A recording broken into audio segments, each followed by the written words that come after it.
예, 안녕하세요. 판넨베르크의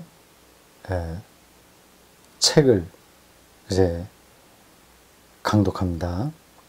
두 번째 시간이죠. 이 이름이 볼파르트 판넨베르크입니다. 현대 개신교 신학자 중에서 가장 뛰어나다, 가장 학문적이다. 뭐 그렇게 얘기해도 됩니다. 근데 왜 그런지는 앞으로 기회가 있으면 그 근거를 말하게 될 겁니다. 보통 그 다른 전공 과목도 그렇지만 신학에서도 그 사람의 신학이 얼마나 광범위하게 영향을 끼쳤냐 하는 것을 알 수 있는 근거는 그 사람의 책을 다른 학자들이 얼마나 많이 인용했냐고 하는 겁니다. 그걸 보면 알아요. 파넨베르크 신학을 이제 그의 책을 다른 신학자들이 많이 인용했습니다. 현대 신학에서 좀 학문적인 글을 쓴다고 하는 사람들은 거의 모든 전 영역에서 판넨베르크의 글을 인용했습니다. 판넨베르크의 신학을 테마로 해서 박사학위를 받은 사람들이 아주 많습니다. 독일 사람만이 아니라 영국, 미국 신학자들 중에서도 판넨베르크의 신학을 테마로 박사학위를 쓴 사람이 아주 많습니다. 제가 그 자료 먼저 한번 말씀드리겠습니다. 한국에서는 판넨베르크 전공한 사람이 그렇게 많지 않아요. 이제 손에 꼽을 정도입니다. 저도 그 중에 한 사람이긴 한데, 저야 뭐 신학자라기보다도 목회자 아니까, 판넨베르크를 전공했다고 하더라도, 이렇게, 내놓을 만한 학문적인 업적이 저에게는 없습니다. 그 사람이 책을 몇 권 번역했어요. 신학과 철학, 그리고 사도신경 해설했고, 또 그 사람의 설교집, 을 2권 번역했습니다. 그러니까 설교집은 일반 서점에서 나오지 일반 출판사에서 출판하지를 못했습니다. 하고 싶은데 출판사에서 별로 메리트가 없는지 선뜻 그런 맡아주질 않네요. 신학과 철학, 사도신경 해설 이건 한들 출판사에서 나왔죠. 오래됐습니다. 근데 이번에 설교집 참 좋은데, 그걸 대구성서 아카데미 사이트, 대구성 아카데미 자체 내에서 만들었죠. 믿음의 기쁨인가? 그런 제목이 있습니다. 2권을 이제 하나로 묶었어요. 그 말고 또 하나 번역해 놓은 거 있는데, 그것도 출판사 몇 군데에 어플라이를 했습니다. 근데 별 반응이 없네요. 좀, 예상입니다. 내가 출판사 책임자라면, 이런 책들은 출판할 것 같은데, 외국 서적을 번역한 거를 출판하려면 출판사도 좀 작업이 조금 복잡합니다. 국내 저자가 쓴 거는 그냥 판권 문제가 별로 없잖아요. 그 저자하고 계약을 맺고 하면 되는데, 이 번역책은 그 원래 있는 출판사하고 계약을 새로 맺어야 됩니다. 출판사나 저자나. 근데 보통 출판사하고 계약을 맺죠. 그쪽 저자도 그 출판사하고 협약해서 책을 냈으니까, 번역책도 그 출판사 섭외를 벌여서 그 판권을 받아야 됩니다. 이게 복잡한 거죠. 그런 걸 주로 하는 에이전시도 있긴 있습니다. 예, 그렇고. 자, 두 번째 시간입니다. 파넨베르크의 자연신학입니다. Theology of Nature예요. 자연에 대한 이야기입니다. 그러니까 당연히 자연과학이죠. 자연과학이 자연에 대해서 얘기하는 거 아니겠습니까? 물리적 성질의 실체가 뭐냐를 찾는 게 물리학이잖아요. 생물학도 있고 화학. 예. 그러니까 우리가 아주 굉장히 과학적이다. 보통 얘기했다 과학적이다 하면은 다 자연과학을 얘기합니다. 그럼 굉장히 그거는 대단히 권위가 있는 것으로 우리는 일단 생각합니다. 자연과학 그거는 맞는 이야기지. 를 전제해요. 반면에 신학은 뭐 좀 주관적인 것 같고 그건 확실성이 좀 떨어지는 것 같다 생각을 합니다. 그 두 관계를 파넨베르크가 아주 독특하게 접근하고 있습니다. 여러분들은 어떤 선입견이 없다고 한다면 자연과학의 우선권을 줄 거예요. 진리 차원에서. 뭐 다른 건 접어두고 자연에 대해서 이야기할 때 자연과학자들의 말을 듣겠어요? 신학자의 말을 듣겠어요? 나는 자연과학자들의 말을 들을 겁니다.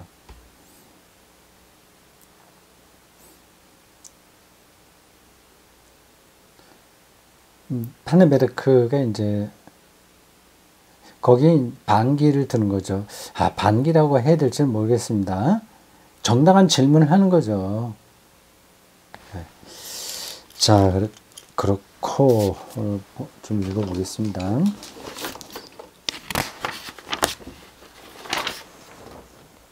12쪽입니다. 12쪽 위에서 6째 줄입니다. 새롭게 시작하는 패러그래프예요. 파넨베르크가 신성은 어떤 것을 위반하고 있는 듯이 보일지도 모른다. 신성은 어떤 것을 위반한다? 이건 적당한 번역은 아닌 것 같습니다. 어떤 절대적인 거, 학문의 절대성에 대해서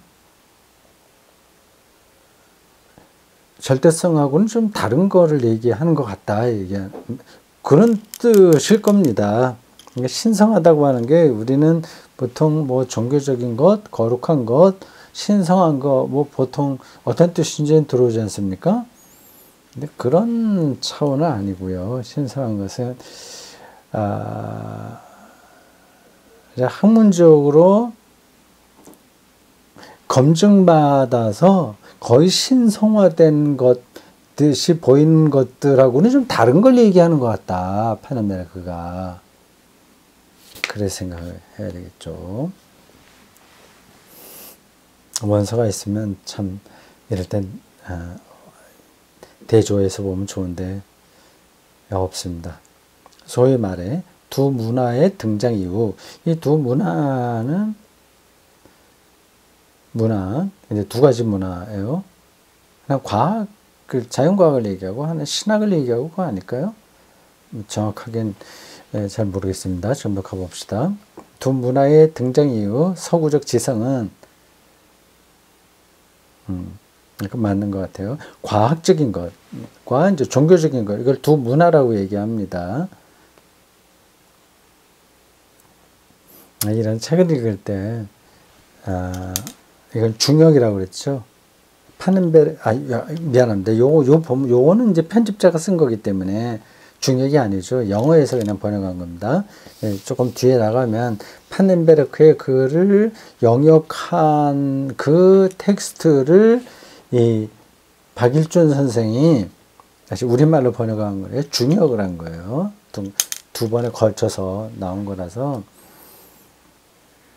약간의 읽어가는데 어려움이 있습니다. 그걸 감안하고 읽어야 돼요.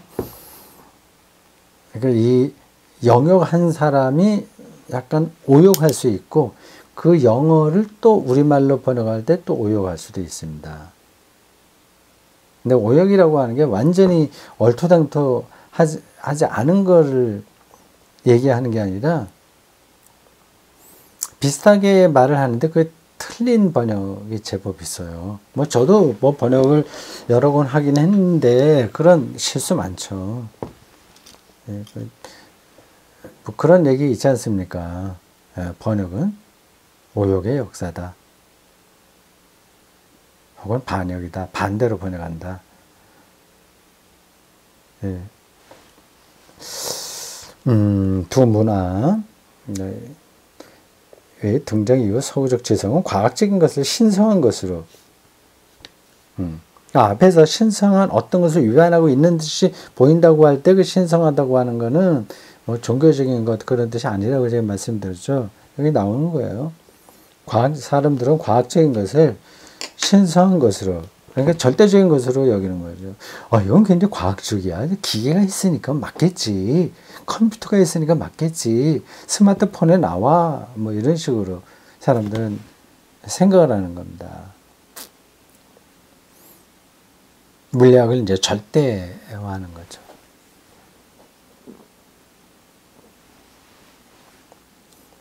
물리학, 생물학이 틀렸다는 얘기 아닙니다. 과학이 절대적인 게 아닙니다. 과학자들도 그걸 알고 있어요. 패러다임이, 과학도 패러다임이에요. 세상을 읽는 코드입니다. 근데 그게 절대적인 게 아닌 거죠. 이렇게 얘기하고는 좀 책임감이 없긴 한데, 뭐, 지나갑시다. 신성한 것으로 여겼어요. 과학적인 것은 대단한 것으로 일단 현대인들은 생각하고 있고 종교적인 것을 세속적인 것으로 교묘하게 위장시켜 왔다. 신성하다, 홀리, 세속적인 것, 프로판, 위장시켜 왔다. 지금 거꾸로 된 거 아니에요. 종교적인 것이 오히려 신성한 것이어야 되는데 현대인들은 그렇게 여기지 않습니다. 종교적인 것은 조금 유아적인 것으로 여기죠.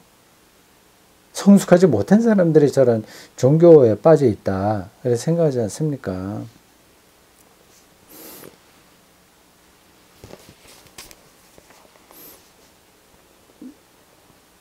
그리고 급기야 우리는 과학적 지식은 순수하며 그래 생각하죠. 네, 우리는 정말 객관적인 거야 생각하죠. 그렇지 않습니다. 사람은 다 보고 싶은 것만 보여요. 과학도 그럴 수 있습니다. 그렇게 정밀한 게 아닙니다.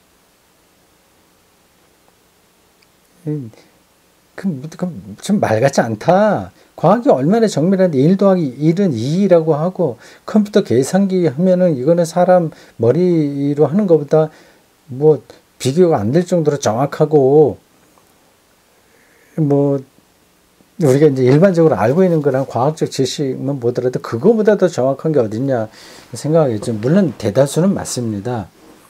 근데 전체적으로는 틀릴 수가 있어요.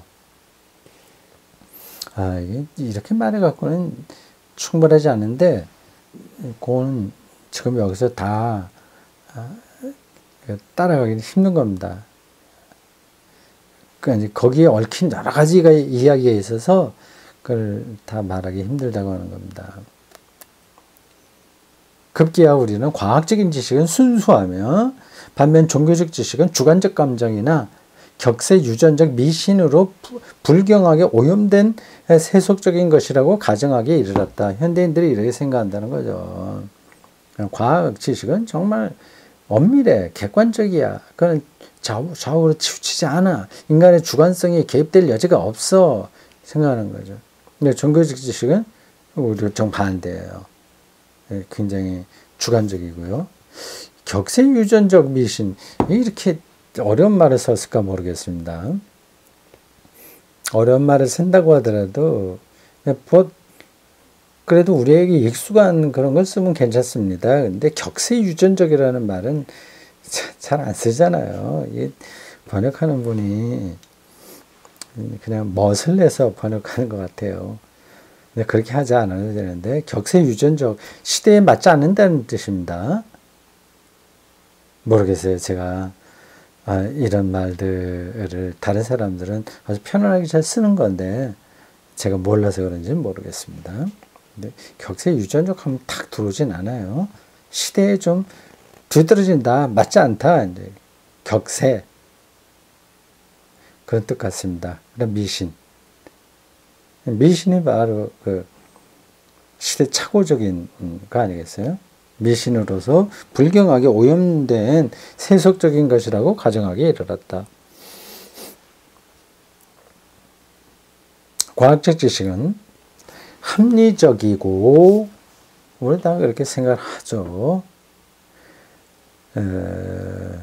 경험적이어야 한다고 가정하면서, 반면 종교적 감정들은 증명 불가능한 하나님의 실제와 관련된 하나님의 실제, reality of God이에요. reality of God. 실제라는 말도 많이 나올 겁니다. 실제. 이건 뭐 다른 강독에서도 여러 번 얘기한 겁니다. 실제.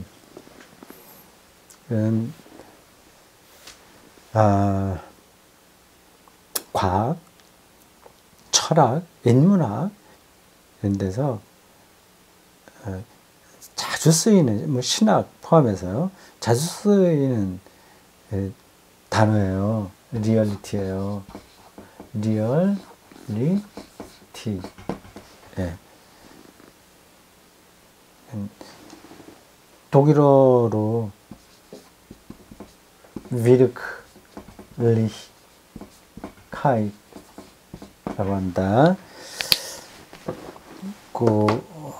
한번 이런 데 또 관심이 있는 분들은 그 철학 사전이나 뭐 한글로 된 거 있죠.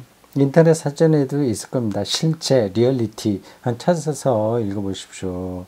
그게 재미도 없다 이런 생각할 수 있을 겁니다.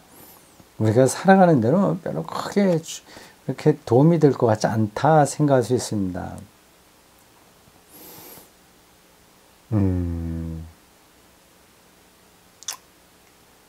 그 생각을 고쳐야 됩니다. 이러한 개념들이 우리 삶에 도움이 됩니다. 저걸 안다고 해서 돈벌이를 더 잘할 수 있는 건 아니나 인간, 삶, 역사 이런 것들을 더 깊이 있게 이해할 수 있는 거죠.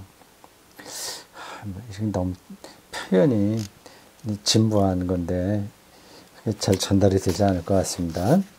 리얼리티 일단 머릿속에 좀 잘 넣어 주십시오. 하나님의 실제와 관련된 근거 없는 억측들을 늘어놓으면서 자연에 대한 우리의 이해를 더럽히고 있다고 우리는 가정한다. 그럴 겁니다. 특히 이제 우리 한국 같은 데는 더 그렇죠. 진화, 창조론, 논쟁이 많이 있었잖아요. 딱한 일이죠. 쓸데없는 논쟁 때문에 뭐 시간, 뭐 돈, 뭐 에너지 이런 것들이 소비되는 거죠. 그런 논쟁들이 창조학회 있지 않습니까? 창조학회. 정말 아무 도움이 되지 않는 창조학회가 한국교회에 거의 주류처럼 활동했잖아요. 굉장히 오랫동안 그렇게 했습니다. 지금은 좀 힘을 잃은 것 같아요. 어처구니 없는 일이죠. 그들이 창조학회에 있는 사람들이 무식한 사람들은 아닙니다. 다 자연과학 하고 나름대로 논리를 가지고 있는데 그게 좀 사입이 비슷한 거죠. 뭐 그건 됐습니다. 이거 아마 창조와 진화 문제는 나중에 어디 나오긴 할 것 같습니다. 자연신학을 얘기하면서 창조와 진화 이 문제를 다루지 않을 리가 없습니다. 우리 기독교가 말하고 있는 하나님, 종교 이런 것들이 이제 완전히 무시당하고 있다, 이제 그 얘기를 하고 있습니다. 이게 지금 파넨베르크 이야기가 아니에요. 파넨베르크의 글들을 모아서 편집하고 번역한 그 편집자의 글입니다. 이 사람 이름이 테드 피터스죠. 테드 피터스. 다시 한 번 더 보겠습니다. 맞아요. 테드 피터스. 테드 피터스. 이 사람의 글이에요. 이거 빨리 읽어야 되겠네. 제가 너무 시간을 끄네요. 어느 책의 어떤 흐름을 우리가 따라가려면 처음에는 좀 속도를 천천히 내는 게 좋습니다. 글의 어떤 맛, 뭐 그런 것들이 좀 다르거든요. 앞에서는 칼바르트를 봤잖아요. 그거하고 이 파넨베르크의 글은 굉장히 다릅니다. 느낌이 달라요. 느낌이 다르고 내용도 다르고요. 그리고 또 이 책은 주로 이제 정통 조직신학, 교의학 이런 거를 다루는 게 아니라서 더욱 차이가 있습니다. 이제 앞부분에서 조금 천천히 나가고 그다음 어느 정도 준비가 되면 속도를 내도록 하겠어요. 하여튼 뭐 지금 두 문화가 이 사회에서 어떤 평가를 받고 있느냐 하는 것을 설명하고 있습니다.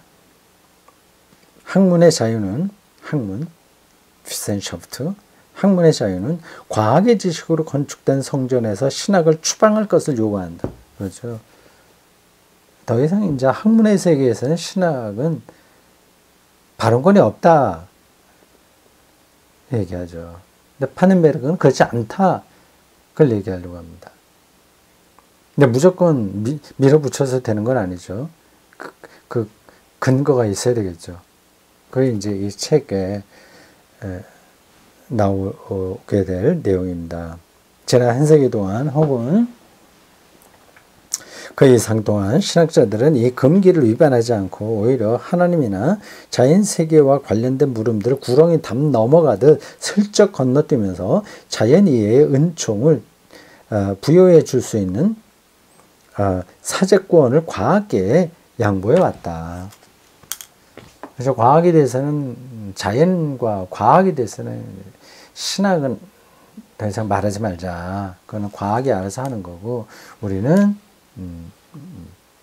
종교적인 문제, 가장 대표적으로는 슐라이러마커처럼 절대의존의 감정, 이게 우리 종교가 다뤄야 될 문제이지 자연과학 이건 아니다. 자연에 대해서 이건 아니다. 자연에 대해서 아니다는 아니고 자연과학, 자연의 실체가 뭐냐 그런 것에 대해서는 이제 더 이상 신학이 말할 수 있는 게 없다. 신학 스스로 그렇게 물러섰습니다. 그렇게 하든지 아니면 또 하나의 반동으로서 창조과학회처럼 약간 정통이 아니라 사이비과학의 관점에서 성경을 과학적으로 증명하려고 하는 사람들이 있죠. 양극단으로 나누었어요. 한쪽에서는 아예 자연과학에 대해서는 언급하지 않겠다 그러는 절대 의존의 감정 아니면 리츠리 얘기했나? 윤리를 얘기하든지 그렇게 하겠다.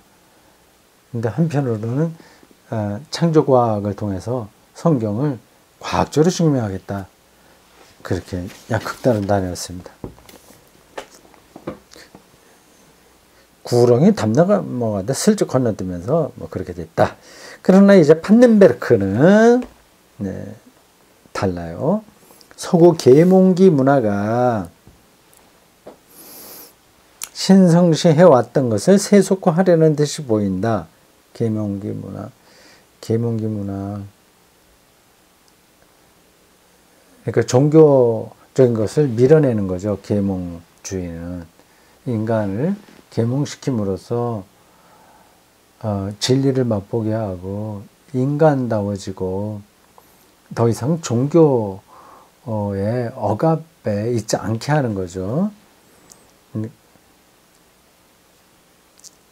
그래서 파넨베르크는 이제 계몽계의 신성지한 것, 이성, 그리고 과학, 합리성, 이런 것들을 세속화하려는 듯이 보인다. 절대화하지 않는다는 거예요.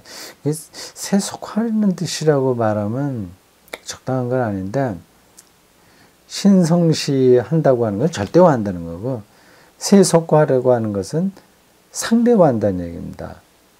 그는 인식론적으로 성스러운 것들 중 가장 성스러운 것을 다시금 명백히 하면서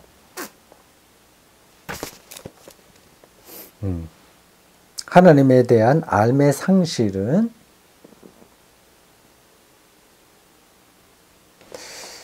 결국 우리가 자연의 본성에 관하여 배워온 것을 지극히 편협하게 만드는 것이라고 주장한다.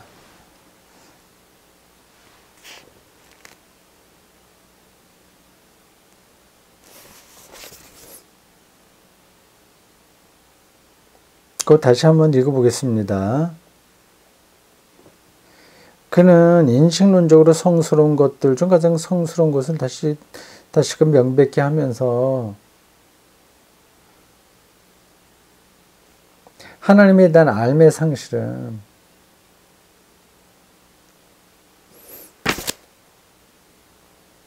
이게 자연과학이 이제는 더 이상 하나님 없이 자연을 설명할 수 있다고 얘기하는 거 아니겠습니까?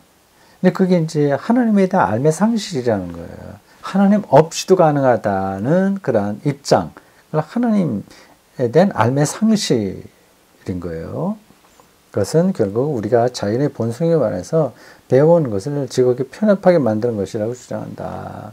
자연과학이 이야기하는 자연과 그 자연의 본성, 본질, 원리 이런 것들은 하나님 없이 그렇게 자기들이 만들어 온 세계는 그냥 편협하다. 그렇게 얘기하고 있습니다. 자연과학자들이 파넨베르크의 말에 귀를 기울일까요?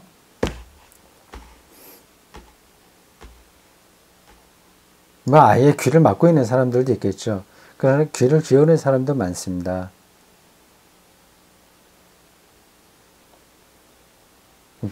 파넨베르크가 그렇게 주장해요. 그러니까 대단히 과감한 주장이죠. 이렇게 하기가 쉽지 않습니다.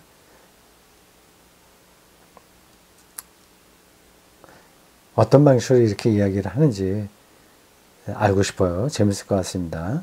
이 파넨베르크가 이렇게 믿습니다 해갖고 너희들 하나님께서 하시는데 왜 이렇게 너희들 맘대로 해? 이런 식으로 밀고 나가는 사람이 아니라고 하는 건 아시겠고요. 대단히 인식론적으로 철저하게 합리성을 바탕에 두고 이야기하고 있습니다. 파넨베르크의 도전은 그의 주장을 마음에 받아들이고 있는 과학자들에게 상당한 의미를 던져주고 있다. 이건 도전이죠. 신학자의 말이 자기들이 연구하는 자연의 본성을 더 통합적으로 아는데 도움이 된다는 것을 느끼는 거죠. 파넨베르크의 도전은 그들로 하여금 실험실로 다시 돌아가 기존하는 증거들의 의미를 재평가하고 미래의 연구 활동을 새로운 물음들을 통해 설정해 나갈 수 있도록 해주기 때문이다. 과연 그럴까 하는 그런 의심이 좀 들죠. 자연과학자들이 파넨베르크가 한 말 때문에 자기가 하는 실험을 되돌아보고 어떤 방향을 새로 잡고 하겠나 그런 생각이 들죠.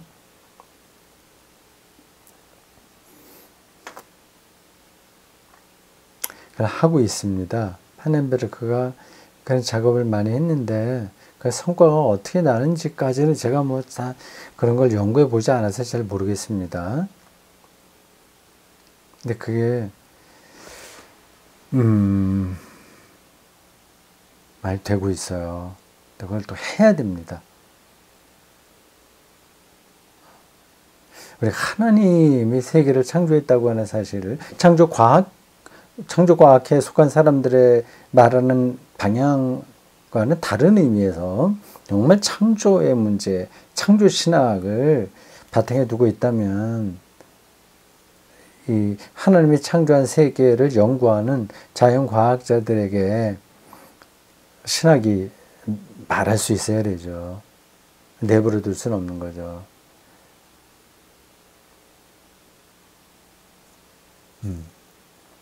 자, 일단 오늘 됐습니다. 이 강은 패러그래프 곡이 끝났으니까 딱 됐습니다. 여기까지 일단 오늘 하겠습니다. 수고했습니다.